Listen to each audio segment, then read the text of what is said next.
எப்படின்னா, chocolate boys எல்லாம் வந்து ரக்கட் பாய்ஸா மாத்தி வச்சிருக்கீங்க. அது மேடி இருக்கட்டும், கார்த்தி இருக்கட்டும். நான் கார்த்தி உங்ககிட்ட வர்றப்போ ஒரு chocolate boy, lover bye. And ரொம்ப டஃப்பான நடிகர்கள். அவங்க சூர்யா அண்ணன் உங்ககிட்ட வர்றப்போ டஃப்பான ஆட்கள். பட் அவங்க வந்து அந்த ஆக்ஷன் அடிக்கும்போது, சில டைம் ஒர்க் ஆகாமயும் போயிருக்கு. இது சினிமாவோட முரணா அது? நீங்க இல்ல கதைகளுடைய ஸ்ட்ரென்த்தா? நீங்க கேட்குறது எப்படி புரிஞ்சுக்கிறேன்னா, மாதவன், விஷால்லாம் அடிச்சப்போ அவ்வளோ தூரத்துக்கு ஒர்க் ஆச்சு. ஏன் சூர்யா சார் அஞ்சான்ல பண்ணும்போது ஏன் அந்த அளவுக்கு ஒர்க் ஆகல? சூர்யா சாருக்கு எல்லா தகுதியும் இருக்கே அப்படின்னு கேட்குறீங்க. என்னன்னா, இவங்களெல்லாம் எதிர்பார்க்கவே இல்ல. ஆனா சூர்யா சாரும் நானும் சேரும்போது, மாபெரும் எதிர்பார்ப்பு இருக்கு. எதிர்பார்ப்பு இருக்கு. நம்ம குடுத்த பில்டப் இருக்கு. அது மூலமா ட்ரெய்லரு, அந்த லுக்கு இது எல்லாம் மூலமாவும் அவனுக்கு ஒண்ணு ரன்ல அவங்களுக்கு இப்படி பண்ணியிருந்தா, விஷாலுக்கு இப்படி பண்ணியிருந்தா, சூர்யா சாருக்கு எப்படியெல்லாம் இருக்கும்? அப்படின்னு அவங்க ஒண்ணு நெனைக்கிறாங்க. அவங்க நெனைச்சத தாண்டி நம்மளும் சில இதெல்லாம் கிரியேட் பண்ணி குடுத்துருக்கோம். ஆ அந்த அஞ்சான், அந்த டைட்டிலு, அந்த மூடு எல்லாமே ஒண்ணு ஏற்படுத்துது. அதான் நான் சொல்லுவேன் எப்பயுமே. ஆ பிளெயினா ஒரு அந்த படத்த 2 மிகப்பெரிய ஹீரோஸ் இருக்கும்போது, நடுவால ஒரு ஹீரோ, இன்னொரு ஹீரோ வர்றாங்கல்ல.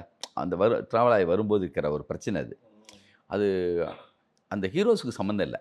ஆனா, அந்த ஃபேன்ஸுக்கு அது வந்து அது ஒரு இது இருக்கு. இது நம்ம ஏரியா. அது எல்லாம் எம்ஜிஆர், சிவாஜி காலத்துலேருந்து, ரஜினி, கமல் காலத்துலேருந்து அது இருந்துகிட்டே இருக்கும். அது இவங்கெல்லாம் நண்பர்களா கூட இருப்பாங்க, கிளாஸ்மேட்டா இருப்பாங்க, ஒண்ணா தான் இருப்பாங்க. ஆனா, அவங்களுக்கு ஒண்ணு இருக்கும். கண்டிப்பா. இந்த நம்ம ஸ்டைலு டெரிட்டரி.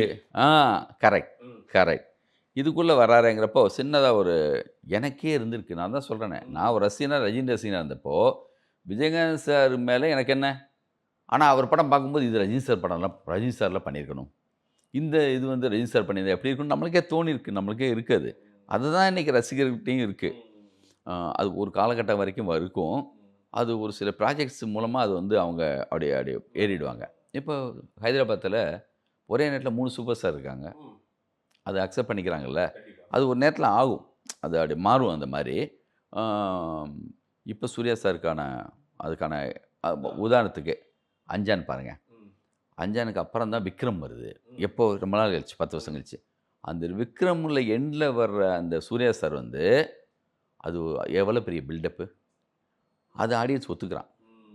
அது லோகேஷ் கரெக்ட்டா பில்டப் பண்ணி, பண்ணி, பண்ணி அந்த சூர்யா சார் வரும்போது, அது மிகப்பெரிய அந்த ஹீரோவுக்கான ஒரு படத்துக்கான ஏஜ் மொத்த யுஎஸ்பியே அந்த 10 நிமிஷமா மாறிடுச்சு. அங்க இருக்கு.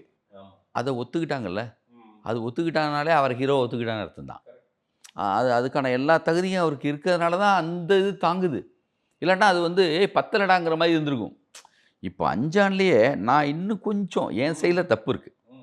நான் ஸ்கிரிப்ட்ல இன்னும் கொஞ்சம் கூட நல்லா சரியா கிரிப்பா அந்த எடிட்ல, ஸ்கிரிப்ட்ல இன்னும் கொஞ்சம் சரியான வேலைய நான் பார்த்திருந்தா, அந்த நேரமே சரியான நேரமா தான் இருந்திருக்கும். நான் இப்போ ஒண்ணு கேட்கணும் சார்.